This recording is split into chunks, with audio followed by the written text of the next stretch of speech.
Hi everyone, Aaron here for Zollotech, and a lot of you asked me to do a what's on my Android phone. This is a Nexus 6P. You can see it's actually the Frost White Nexus 6P, 64 gigabyte, and this is my Android phone that I use regularly. I use this alongside other phones, but this is my favorite Android phone right now. So this is what's on my home screen. Now, I don't have a whole lot of widgets and things like that, and I probably should, but I find I don't use them that often. So as you can see here, it's nice and clean.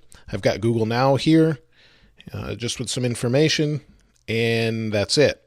I have some things divided into folders, which I really like the way Android does this, stock Android, and I'll probably check out some other launchers and things later on.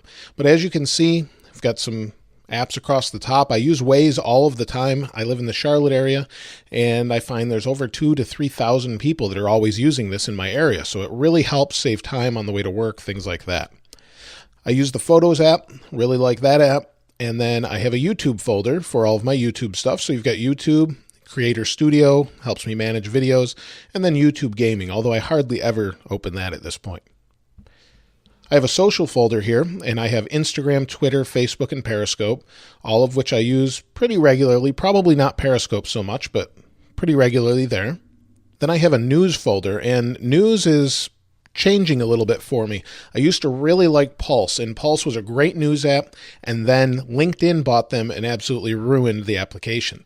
It used to be a great app for following news, things like that, and what it would do versus what this does is you had an online place to log in, check all your news, and then it would give you your feeds across this way. So you could put it in a magazine form, but it'd give you your feeds this way. So you might have Android Authority here, you might have some other news here, another one here, anything there, Google News, Apple News, whatever you're looking at, you'd have it across here, your finance news, whatever.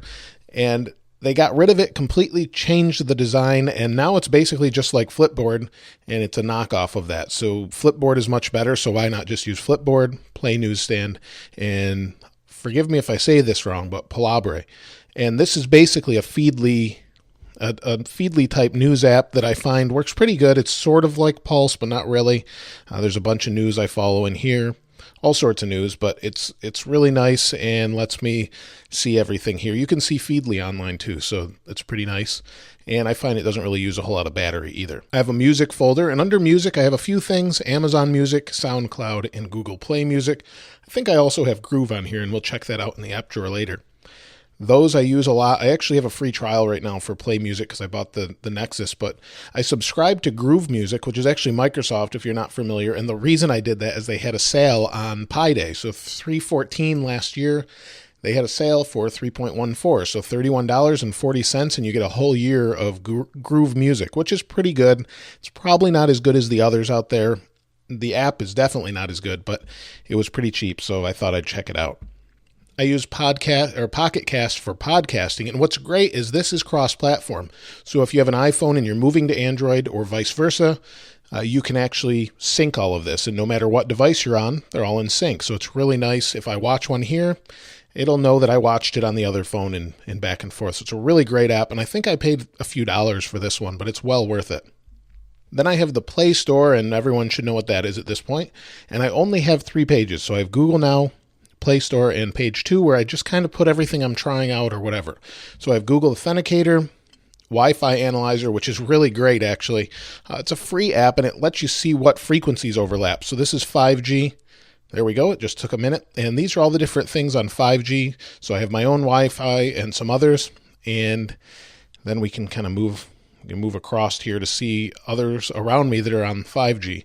Or 5 gigahertz, and this is the 2.4 gigahertz. So it gives you an idea of what's going on and how many frequencies are overlapping, so you can kind of figure out what's going on in real time. It's pretty good.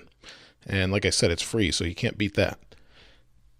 Here you have Modern Air Combat or whatever. I was playing that a little bit. All cast. This is to allow me to cast things to an Apple TV, so I use that sometimes. This, I'm not even sure what this is. Let's take a look. Oh, this is basically the same thing as the Wi-Fi Analyzer, but it checks cell phone signal. I forgot. I have used it, but I forgot what it was. I haven't used it in a while, obviously. You can see some other apps. Some are pretty self-explanatory. Android Auto, unfortunately, I don't have a car yet that has Android Auto in it. Hopefully in the future, but right now I don't have that.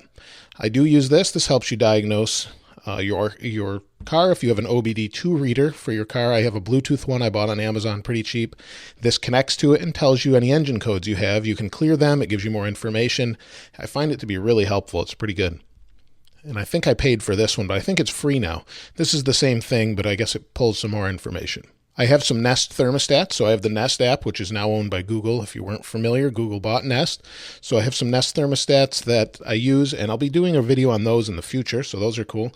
I have Imgur. This is where I upload images and check out other images. So I upload some wallpapers from time to time. Starbucks, home management, Gmail, finance apps. MoneyWiz is fantastic. Again, another great cross-platform app.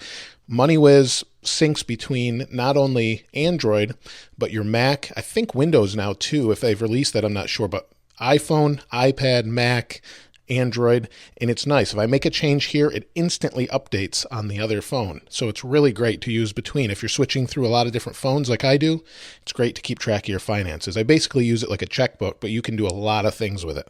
So let's go back to the main screen, and then if we go into the app launcher here, you can see I really don't have too much beyond what's stock apps. I do have Crash Plan for some backups.